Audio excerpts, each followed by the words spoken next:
c'est la première fois dans la lutte anti-impérialiste que les pays du Sud sont dans une position économique avantageuse par rapport aux pays occidentaux et les anciens colons. Nabil Boukili, bonjour. Pouvez-vous nous citer les figures marquantes de ces luttes Parmi les luttes les plus marquantes, il y a le visage de Lumumba, qui au lendemain de l'indépendance du Congo, de la colonisation belge, a amené une vision souveraine et indépendante pour son pays. Malheureusement, cette vision ne correspondait pas aux intérêts occidentaux qui voulaient maintenir encore une domination sur les anciennes colonies, en l'occurrence ici le Congo et la Belgique. Et on a assassiné Lumumba. Il y a une autre figure, c'est Thomas Sankara. Il fait aussi partie des figures dont je me suis inspiré dans ma formation politique et anti-impérialiste quand on étudie l'Afrique. Et lui aussi, et son discours en 87, où il appelle à une souveraineté et à une indépendance et à un non-alignement des pays africains. Et à ce moment, pouvez-vous nous dire en quoi il vous a inspiré? Notamment sur cet aspect d'unité, parce que quand il a appelé à cet esprit de non-aligné, il a dit que si il est le seul à être non-aligné et à refuser d'être un suiviste des pays occidentaux, il ne sera pas là à la prochaine réunion. Et il a été assassiné 3 mois après cette réunion-là. Donc il appelait à une unité, et pour lui ce non-alignement ne passait que par l'unité aussi des différents peuples. Et puis une dernière figure qui est de mon pays d'origine, c'est Ben Barka, qui lui aussi a mené une lutte anticoloniale. Il a participé à la création de la conférence internationale des pays non alignés, malheureusement que lui n'a pas vu parce qu'il a été assassiné aussi avant, notamment parce qu'il organisait cette conférence.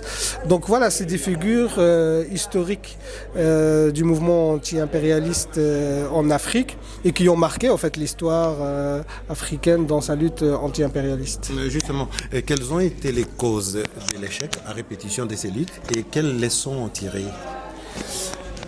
Je pense que les causes, on peut discuter des causes internes, des causes, on va dire, propres et des erreurs qui ont été faites. Ça, on peut en discuter, mais je pense que les causes principales qui ont abouti au non-accomplissement de ces aspirations-là, c'est les facteurs extérieurs imposés par les ennemis impérialistes.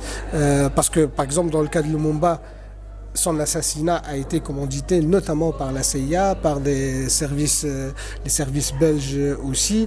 Donc il y avait un rapport, occidental des anciens colons qui était contre toute souveraineté africaine. Et puis, il y a aussi des conditions matérielles. Il y a un rapport économique qui mettait ces pays qui aspiraient à être non alignés dans une position de faiblesse parce qu'ils étaient dominés économiquement par les anciens colons et par les forces occidentales.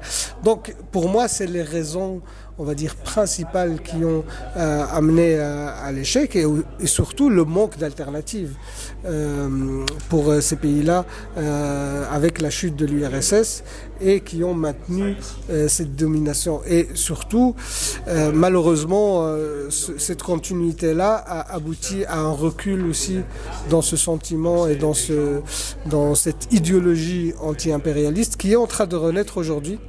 Heureusement, avec différents événements, d'autres événements qui sont marquants, notamment avec ce qui se passe dans le Sahel, avec le Mali, le Niger, le Burkina Faso, mais surtout qui reviennent aujourd'hui dans un contexte matériel et économique complètement différent, dans lequel, en fait, les pays du Sud, les pays non alignés, comme la Chine, comme le Brésil, comme la Russie, l'Inde, l'Afrique du Sud, sont dans une position de force. C'est la première fois dans la lutte anti-impérialiste que les pays du Sud sont dans une position économique avantageuse par rapport aux pays occidentaux et les anciens colons. Donc ils sont devant. C'est eux qui dominent l'économie mondiale aujourd'hui. Et ça, c'est une situation inédite. Et donc aujourd'hui, les conditions matérielles sont en faveur des pays du Sud. Reste maintenant à développer l'aspect politique et cette idéologie anti-impérialiste et la nourrir politiquement pour correspondent à la position économique aujourd'hui pour pouvoir être conséquents et faire basculer le monde dans l'intérêt des pays du Sud et par conséquent dans l'intérêt de l'humanité dans son ensemble et pas seulement les pays occidentaux qui exploitent le reste du monde. Merci.